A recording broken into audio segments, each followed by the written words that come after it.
Hello classmates and professor. My name is Spencer Rainey.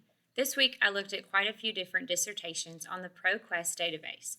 Initially I believe I was overthinking the process, but then when I decided on two of my dissertations, I found that they were incredibly different and questioned their usefulness to this week's topic. However, with some more searching, I found at a glance all the dissertations I was selecting were different in their own way.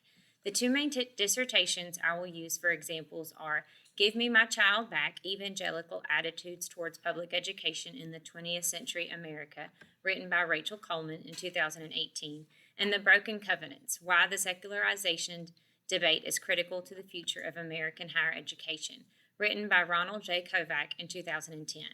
I did list some of the other dissertations below that I read in some detail. I just won't be using them as direct examples. The topic of education, particularly Christian education, is extremely fascinating to me, and I hope to develop my own dissertation topic around how the different denominations have contributed to education over the years. When looking at Coleman and Kovac's dissertations, the first thing I noted different, which threw me for a loop, was their table of contents. However, this seems to be just a personal or maybe program layout choice.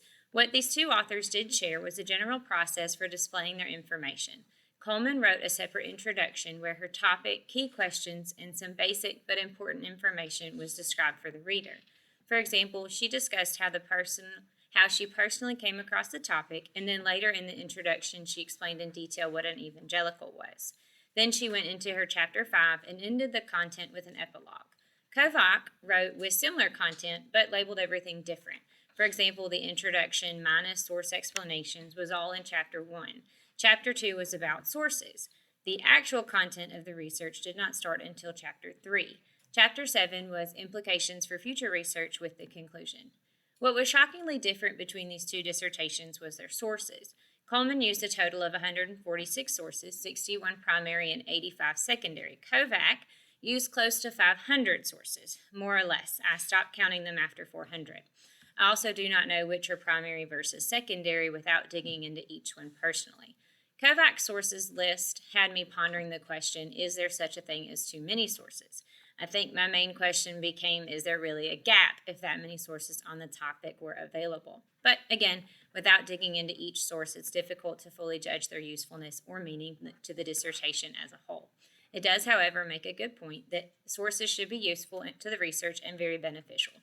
I did notice that both Coleman and Kovac used multiple sources with the same author within their research.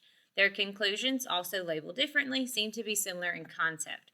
They wrapped up their research, not really a summary, but tied up loose ends, and then discussed areas for future research or potential changes in their topic. The methodology of these two dissertations, and even the others I looked at, seem to follow a general path, one I was better able to identify with the help of Qualitative Dissertation Methodology, a guide to research design and methods written by Nathan Durdella. They established a question or topic of interest. In focusing on their initial questions, they were able to use research to establish more questions or target areas that propelled their research even further. Once they finalized their questions, they were able to narrow down a focus and design a purpose for their dissertation. From here, they developed a system for analyzing and relaying information. The end results are cohesive dissertations that clearly outline their purpose, explain their topic, evaluate the results of their research, and leave a small opening for future endeavors of similar research. Thank you.